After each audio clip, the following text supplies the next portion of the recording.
سڵاو ڕێز بۆ ئێوە بینەرانی خۆشەویستی تەلەڤیزیۆنی کۆمەڵە بە یارمەتی ئاوڕێیانی هاوکار ماتوونێتەوە خزمەتان بۆ پێشکەشکردنی گەشتی هەواڵەکانی سەر لە بەیانی ئەمڕۆی سێشەمە. سەرەتا سەردێڕی چەند هەواڵ. کۆبوونەوەی خانەنشینکراوانی مخابرات لە شارەکانی کوردستان و ئێران، یان لە دەستانی کرێکارێک لە کامیاران. کۆبوونەوەی کرێکارانی شاغڵ لە پایانە و کۆگای سوتەمەنی بەندەر ماشەر. دەست لە کارکێشانەوەی کرێکارانی شاغڵ لە پاڵاوگەکانی بوشێهر و عەسەلویە. کۆبوونەوەی خانەنشینکراوانی فەرهەنگی لە تاران. سەپاندنی سزای زیندان بەسەر 7 دەست بەسەرکراوی شۆڕشی ژینە و لە سێدارەدانی 3 بەندکراو لە زیندانی شیراز.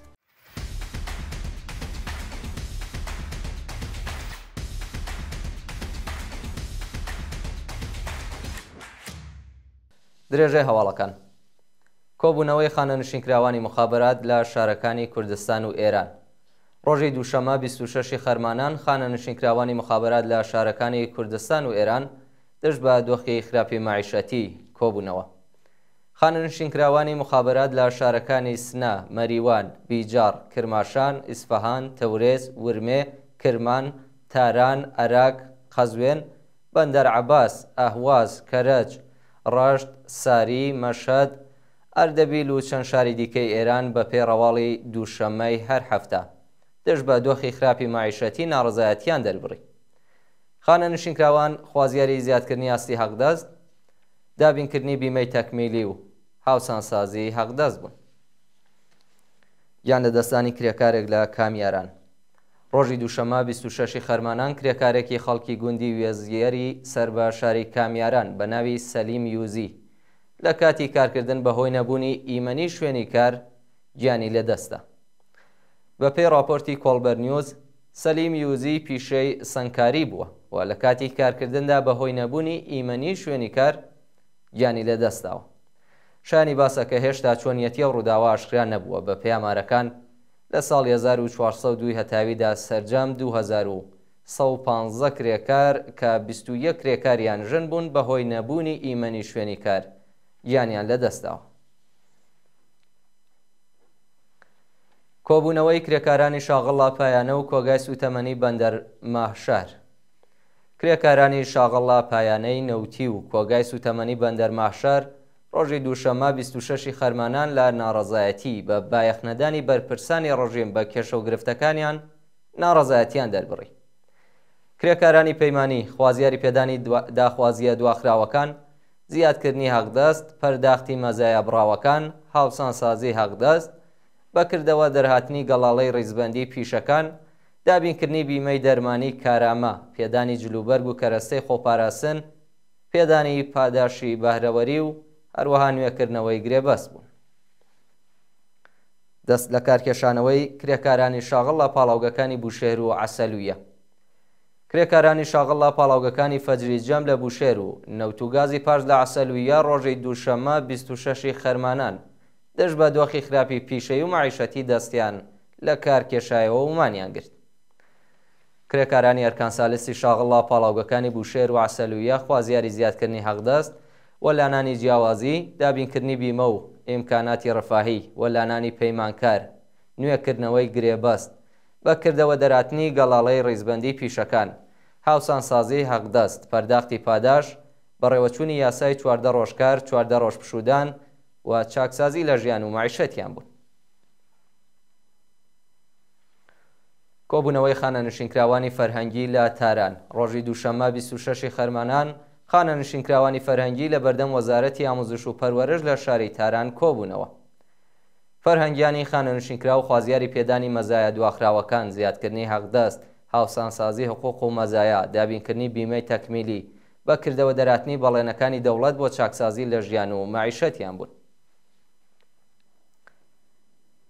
لێدوانی تومات ساڵحی لە دووهەمین ساڵ ڕۆژی شۆڕشی ژینە. تومات ساڵحی هونەرمەندی بەندکراو لە زیندانی ئیسفەهان ڕۆژی دووشەمە 26 خەرمانان بە بۆنەی دووهەمین ساڵ ڕۆژی قەتڵی حکوومەتی ژینە ئەمینی و دەستپێکی شۆڕشی ژن ژیان ئازادی پەیامێکی بڵاو کردەوە و ڕێزی لە یادی گیان بەخت کردوانی ئەو شۆڕشە گرت. هەژماری بەکارهێنەری تومات ساڵحی لە تۆڕی کۆمەڵایەتی ئینستاگرام ڤیدیۆیەکی بڵاو کردەوە و نووسی بژی پڕشانازیترین ڕاپەڕینی سەردەمی ئێمە، ڕاپەڕینی فەرهەنگی دژی کۆنەپەرستی، نافەرمانی، کەرامەت بەرامبەر بە بێنرخی، بژی شۆڕشی ژن ژیان ئازادی. سەپاندنی سزای زیندان بەسەر 7 دەست بەسەرکراوی شۆڕشی ژینە. ڕۆژی دووشەمە 26 خەرمانان دادگای ئینقلابی تاران سزای زیندانی بەسەر 8 دەست بەسەرکراوی شۆڕشی ژینە بە ناوەکانی نەسیم غوڵامی سیمیاری، حەمیدڕەزا سەهلابادی، ئەمین سوخانوەر، ئێحسان ڕەوازژیان، عەلی هەراتی موختاری، حسێن محەممەد حسێنی و ئەمیر شاه ویلایەتی داسەپاند. بەپێی بڕیاری دادگای ئینقلابی تاران نەسیم غوڵامی سیمیاری بە 6 ساڵ زیندان، 74 زەربە شەلاق و 20 ساڵ دوورخرانەوە بۆ شاری ئانگورانی سەر بە پارێزگای زەنجان محکوم کراوە. هەروەها حەمیدڕەزا سەهلابادی بە 3 ساڵ و 7 مانگ زیندان و 5 ساڵ دوورخرانەوە بۆ شازەندی ئەراک. ئێحسان ڕەوازژیان و ئەمین سۆخانوەر هەر یەکەو بە 6 ساڵ و 7 مانگ زیندان کە 3 ساڵ و 7 مانگیان بۆ جێبەجێ دەکرێت. عەلی هەراتی موختاری بە 3 ساڵ و 6 مانگ زیندان کە 2 ساڵی بۆ جێبەجێ دەکرێت و حسین محەممەد حسێنی بە 2 ساڵ زیندان و 165 ملیۆن تمەن جەریمەی ماڵی. ئەمیر شاه ویلایەتی بە 2 ساڵ زیندان و 80 ملیۆن تمەن جەریمەی ماڵی محکوم کراون. لەو پەروەندەدا حسێن ئەردەستانی بێتاوان ناسێنراوە و 3 شارۆمەندی دیکە کە دەست بەسەر نەکرابوون بە شێوەی نهێنی بە زیندان محکوم کراون کە ناسناویەکێکیان بریتە لە شاهین زەحمەتکەش کە بە 11 ساڵ زیندان سزا درراوە و 5 ساڵی بۆ جێبەجێ دەکرێت. پەروەندەی 2 شارۆمەندی دیکە بە ناوەکانی سیامەک تەدویون و فەرید گوڵشەنی لەژێر لێکۆڵینەوەدایە.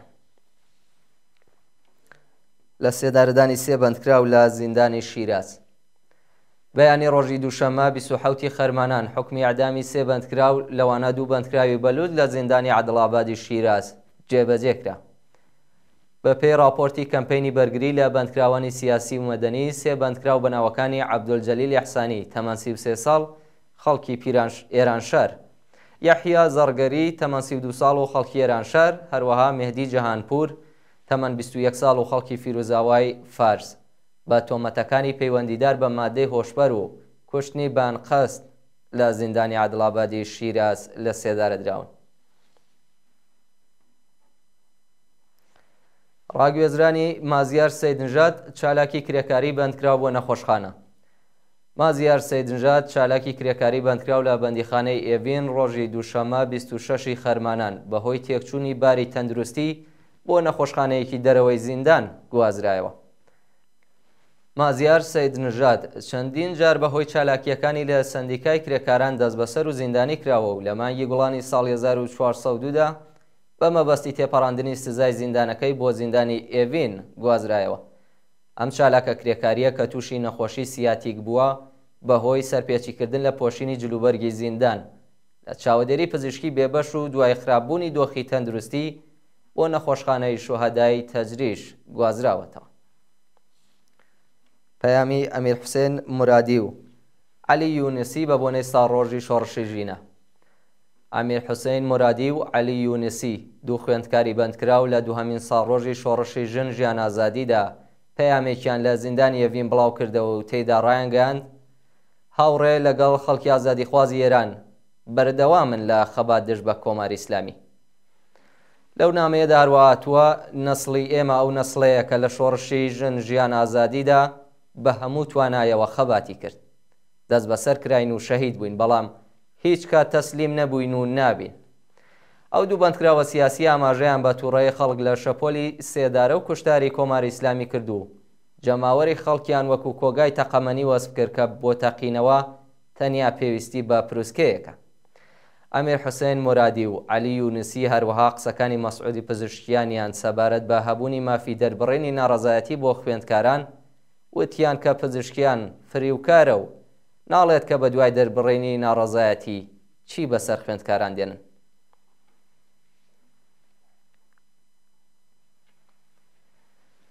خۆکوشتن 3 هۆکاری مردن لە نێو گەنجانی ئێران. ڕۆژی یەکشەمە 25 خەرمانانی ساڵی 1403 هەتاوی غۆڵام عەباس تورکی جێگری یاسایی گشتی و نەهێشتنی تاوانی دادستانی وڵات ڕایگەیاند خۆکشتن سێم هۆکاری سەرەکی مردنە لە نێو دانیشتوانی 15 تا 24 ساڵانی وڵات. وەڵام عەباس تورکی وتویە کە خۆکوشتن لە هەموو گروپە تەمەنیەکان دەهەمین هۆکاری مردنە و ساڵانە نزیکەی 130,000 کەس هەوڵی خۆکوشتن لە ئێران دەدەن. لەو ژمارەیەش 7,000 کەس بەهۆی خۆکوشتنەوە گیانیان لەدەست دەدەن. هەروەها ئاماژەی بەوەدا کە ڕێژەی خۆکوشتنەکان لە وڵاتدا لە هەڵکشاندایە و ڕێژەی خۆکوشتن لە 5 حاڵەتەوە لە هەر 100 کەس بۆ 8 حاڵەت لە 800 کەس زیادی کردووە.